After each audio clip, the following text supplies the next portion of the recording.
Hello students, जय श्री कृष्ण। तो हम लोग अपना पीवाई की सीरीज का नेक्स्ट चैप्टर लेकर आए हैं, वेब्स एंड एसएचएम।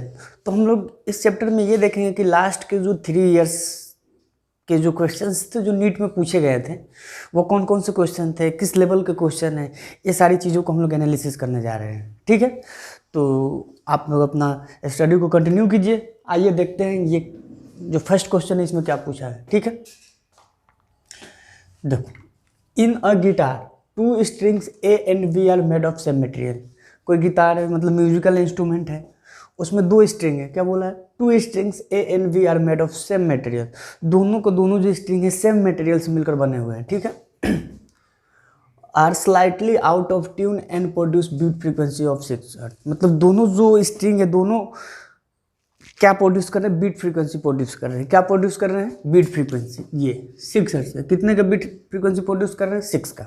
ठीक है, अब देखो बीट फ्रीक्वेंसी, तो मैं मान लेता हूं कि देखो ये गिटार है, इसमें 2 स्ट्रिंग है, ए है और ये बी है। ठीक है, तो सबसे पहले बीट फ्रीक्वेंसी की यदि मैं बात करूं तो क्या होता है? दोनों का जो फ्रीक्वेंसी डिफरेंस होता है उसी का मॉडुलस होता है, वो क्या होता है? बीट फ्रीक्वेंसी होता है। क्या होता है? बीट होता है। वो क्या देता है हम लोगों को? Beat frequency. ठीक है और वो बोला है again, when tension B is slightly decrease, और टेंशन बी को स्लाइटली डिक्रीज किया जाता है। क्या डिक्रीज किया जाता है? तो the frequency of A is 530। तो ओरिजिनल फ्रीक्वेंसी ऑफ बी क्या होगा? तो देखो, जैसे ए का फ्रीक्वेंसी कितना दिया हो? 530 हर्ट्ज। ठीक है, पॉसिबिलिटी देखना, ए का फ्रीक्वेंसी कितना है? 530 हर्ट्ज। ठीक है, तो बीट फ्रीक्वेंसी कितना प्रोड्यूस करना है? 6 हर्ट्ज। बीट फ्रीक्वेंसी कितना प्रोड्यूस करना है? 6 हर्ट्ज। तो बीट फ्रीक्वेंसी जब 6 हर्ट्ज प्रोड्यूस करना है, कितना? 6 हर्ट्ज। ठीक है, तो एफ बी को क्या होना पड़ेगा?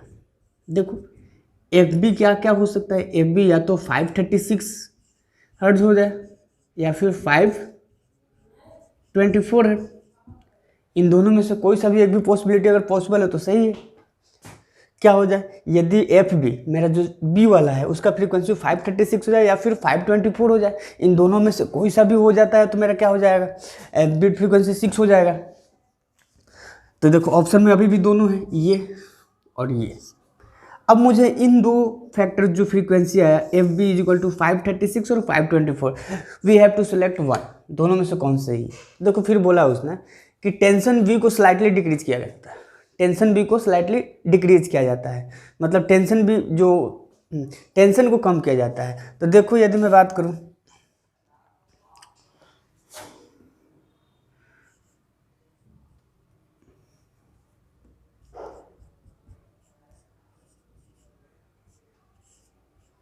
ये फ्रीक्वेंसी और टेंशन में ये रिलेशन होता है स्ट्रिंग वेव में, F is equal to √1/12 √T/μ। तो यहाँ से एफ को हम लोग क्या बोल सकते हैं? √T के प्रोपोर्शनल है। फ्रीक्वेंसी √T के प्रोपोर्शनल है। यदि टेंशन को हम लोग क्या किया? डिक्रीज कर रहे हैं, तो फ्रीक्वेंसी भी क्या होना चाहिए? डिक्रीज होना चाहिए, क्योंकि डायरेक्टली प्रोपोर्शनल का रिलेशन है।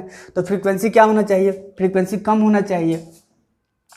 फ्रीक्वेंसी कम होना चाहिए, तो कम होने के लिए कौन सा ऑप्शन होना पड़ेगा? देखो इससे यदि वो फ्रीक्वेंसी कम है, यदि इससे फ्रीक्वेंसी कम है तो देखो एक तो 36 है, उससे ज़्यादा है, और एक 524 है, तो दोनों में से कौन सा ऑप्शन सही होना पड़ेगा? बीट फ्रीक्वेंसी सेम मेंटेन करने के लिए मेरा कौन सा ऑप्शन सही होना चाहिए? 524 होना चाहिए, क्योंकि देखो यहाँ पर टेंशन को बढ़ाया जा रहा है, टेंशन को बढ़ाएंगे, सॉरी टेंशन को घटाया जा रहा है, टेंशन को घटाएंगे तो फ्रीक्वेंसी भी घटेगा, फ्रीक्वेंसी भी घटेगा, तो दोनों में से कौन सा पॉसिबिलिटी बनेगा? 524। तो यहाँ से हम लोग क्या देखेंगे कि ऑप्शन ए जो मेरा है क्या है? वो करेक्ट आंसर है। तो ऑप्शन ए मेरा क्या है? करेक्ट आंसर है। ठीक, आइए देखते हैं ये अपना इस टॉपिक का नेक्स्ट क्वेश्चन है जो नीट 2019 में पूछा गया था। तो ठीक है, इसको देखते हैं क्या पूछा गया है। Average velocity of the particle executing SHM in 1 complete vibration. 1 complete vibration में जो पार्टिकल होगा वो कितना उसका एवरेज वेलोसिटी होगा? That is the parameter that I have to find. वही पैरामीटर को मुझे कैलकुलेट करना है। तो देखो यदि मैं मानता हूँ कि मैं मीन पोजीशन से मोशन को स्टार्ट करता हूँ, कहाँ से मोशन को स्टार्ट करता हूँ? मीन पोजीशन से। मैं मोशन को कहाँ से स्टार्ट कर रहा हूँ? मीन पोजीशन से। तो देखो यदि ये मीन पोजीशन से यहाँ गया, ठीक है, फिर वापस आता है, SHM यदि होता है तो पीछे आता है, फिर और पीछे जाता है और फिर वापस यहीं पे आ जाता है। यही तो होता है, पार्टिकल यहाँ जाता है, फिर पीछे आता है, फिर वापस बैक आता है, फिर यहीं पे आता है, तब जाके तो एक कंप्लीट डिस्प्लेसमेंट हुआ, तभी जाके कंप्लीट हुआ। तो एक कंप्लीट, जैसे हम लोग एवरेज वेलोसिटी की बात करते हैं, क्या बात करते हैं, एवरेज वेलोसिटी क्या होता है, डिस्प्लेसमेंट अपॉन टाइम। क्या होता है, displacement upon time.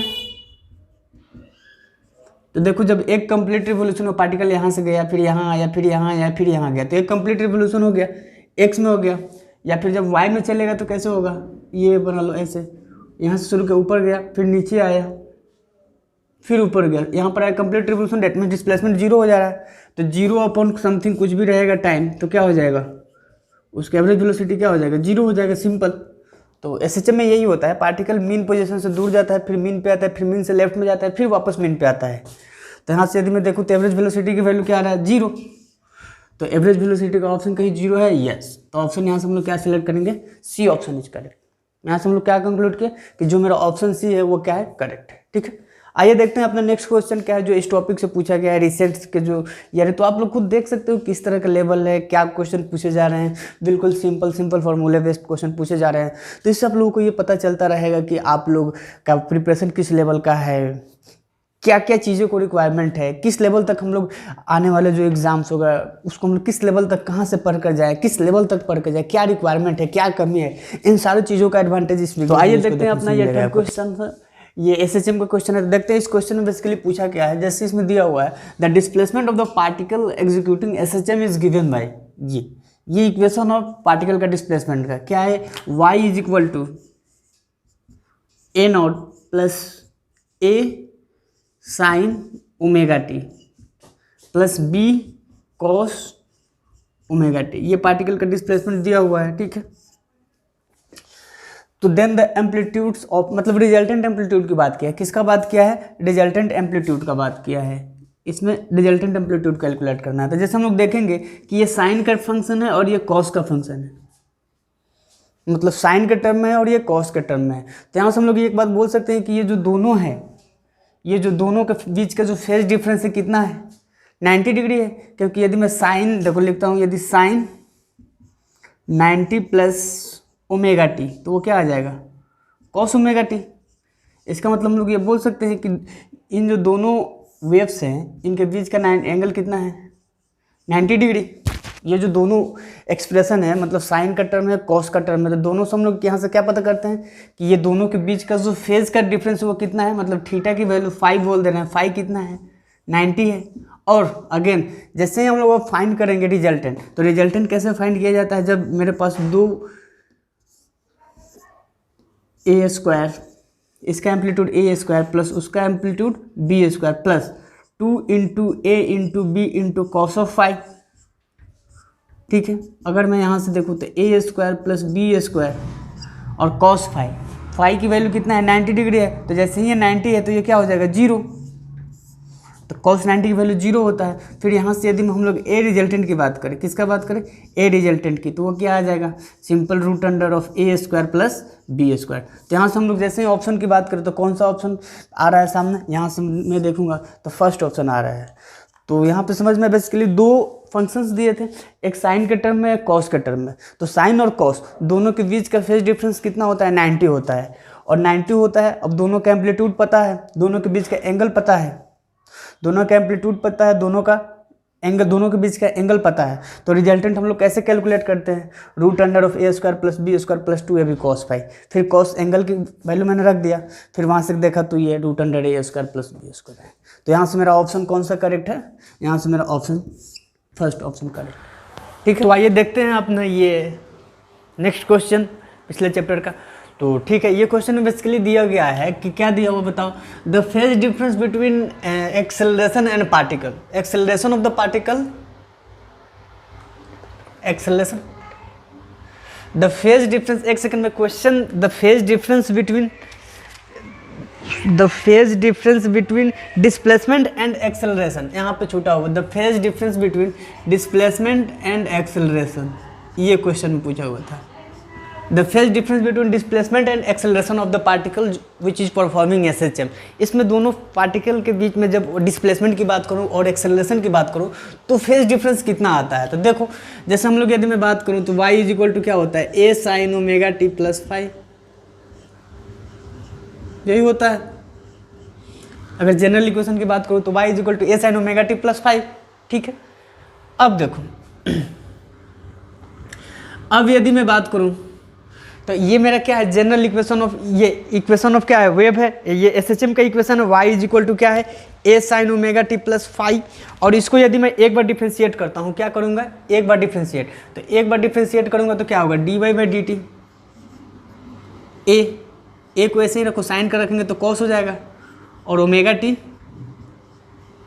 Plus five. और इसको y को जब एक बार डिफ्रेंशिएट किए तो वेलोसिटी बन गया, ठीक है। और वेलोसिटी को जब एक बार और हम लोग डिफ्रेंशिएट कर देंगे dv बाई डी टी, क्या कर देंगे dv बाई डी टी, तो वो मुझे क्या दे देगा एक्सेलरेशन दे देगा। मतलब ये देखो क्या हो जाएगा, a को तो a ही रखो, cos को करेंगे तो क्या हो जाएगा, cos का डिफ्रेंशिएशन क्या होता है माइनस का साइन, और ये क्या हो जाएगा ओमेगा t प्लस फाइव, यही बनेगा। अब देखो यदि तुम देखोगे तो y का एक्सप्रेशन क्या लिखा हुआ है, y इज इक्वल टू ये लिखा हुआ है a sine omega t plus five, यही है। और एक्सेलरेशन का क्या आया बताओ minus a sine omega t plus five, यही आया है, ठीक है। और यदि मैं क्या करूँ इसको और अलग तरीके से लिखूँ तो क्या लिख सकता हूँ माइनस a, माइनस हटाना है तो यदि मैं प्लस में लिखूँ तो a sine omega t plus five plus pi, इसको ये लिख सकते हैं पाई प्लस थीटा, माइनस हो जाएगा। तो देखो इन दोनों, ये डिस्प्लेसमेंट का फंक्शन था और ये किसका फंक्शन है, ये मेरा फंक्शन ऑफ एक्सेलरेशन है। तो दोनों में डिफरेंस की बात करूँ तो दोनों में डिफरेंस कितना आया, तो इसमें अगर मैं देखूँ तो दोनों में कितना है, यहाँ तक तो सेम है, यहाँ तक तो सेम है, एक पाई एक्स्ट्रा आ गया। मतलब डिस्प्लेसमेंट ऑफ द पार्टिकल और एक्सेलरेशन ऑफ द पार्टिकल जो SHM परफॉर्म कर रहा है, तो दोनों के बीच में फेज का डिफरेंस कितना होगा, तो दोनों के बीच में जो फेज का डिफरेंस होगा वो आएगा पाई। यहाँ से हम लोग देख सकते हैं, क्या यहाँ से हम लोग देख सकते हैं। तो इस तरह से आप लोग देख सकते हो कि क्वेश्चंस ज़्यादा टफ नहीं आ रहे हैं। हर एक चैप्टर को आपको बेसिक आइडिया होना चाहिए कि बेसिक क्या होता है, फेज क्या होता है, इक्वेशन क्या होता है, सिंपल फार्मूलेज क्या होते हैं, उसके बाद आप लोग इजीली पूरा क्वेश्चन कर लेते हैं, ठीक है।